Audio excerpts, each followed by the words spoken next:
back to the cinema for What If Again, episode 3 today. What if the Avengers inexplicably started dying? Full spoilers here because Avengers are dying and I would consider that a spoiler. Yep, everyone got the message, spoilers? Anyone that's still here? Okay, you're good with spoilers? Okay, Iron Man fucking dies in like the first 2 minutes. That's something. The Avengers in this episode are picked off one at a time. This is taking place during Iron Man 2, Thor, and the Incredible Hulk, which they brought back.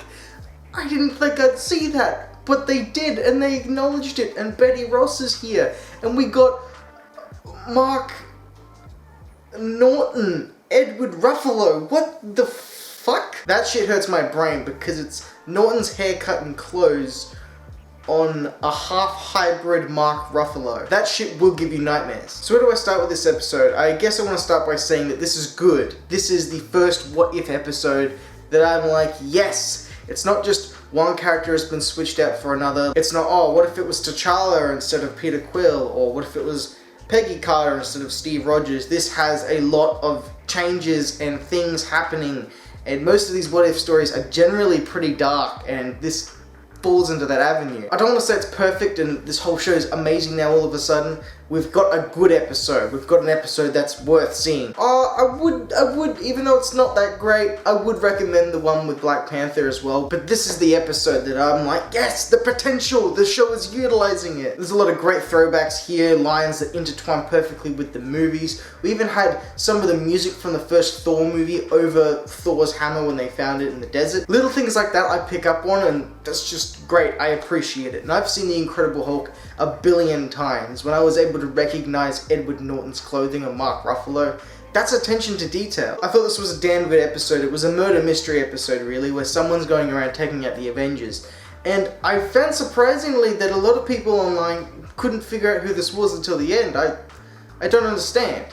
Like, okay, Iron Man dies, and he dies by a needle injection. All of a sudden, he's just gone. What usually would cure him at, like, the donut shop scene.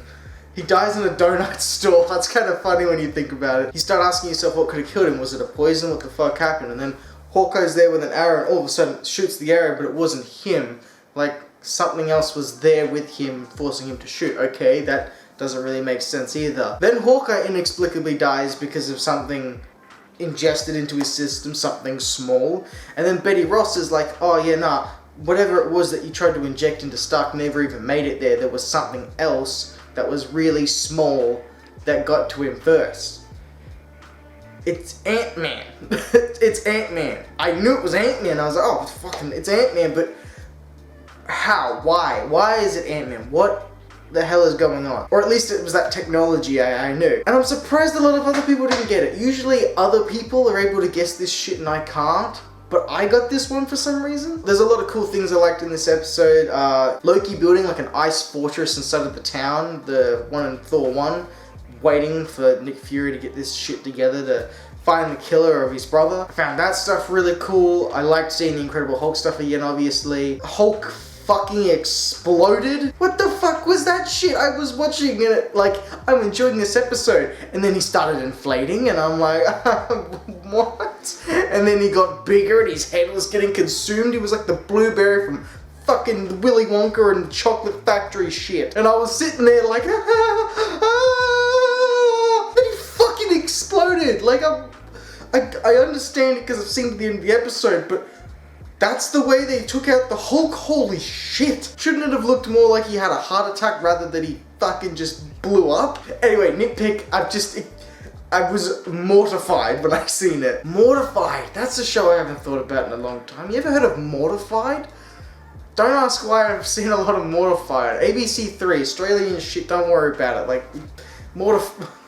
It's a weird show to bring up. Anyway, back on subject. So the Avengers are all being picked off. We have Iron Man die, we have Thor die, Hawkeye dies, Hulk dies, and then Black Widow dies before telling Fury that hope is the key, and it was very obvious then that it was the Ant-Man, Hank Pym. And he's got some sort of yellow jacket outfit going on, which I like. It was really interesting seeing Nick Fury have to team up with Loki. That's a cool idea there. And I love that the episode ends with the teaser of Captain America still being frozen. He's an Avenger that isn't gone, and Captain Marvel.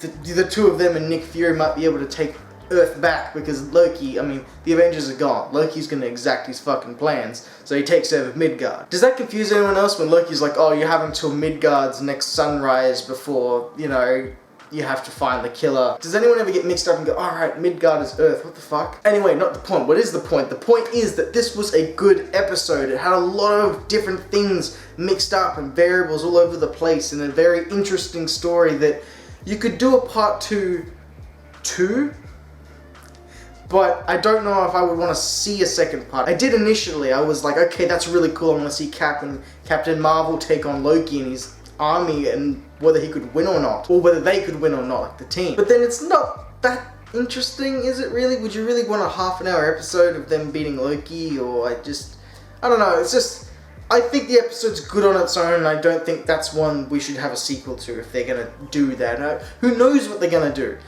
I just know that I like this. This is a step up, and this is a direction I want the show to keep going in. What did you think of this episode? Did you think that this was a major step up, or is it just not hitting those levels for you yet? The animation, I didn't notice it as much this time.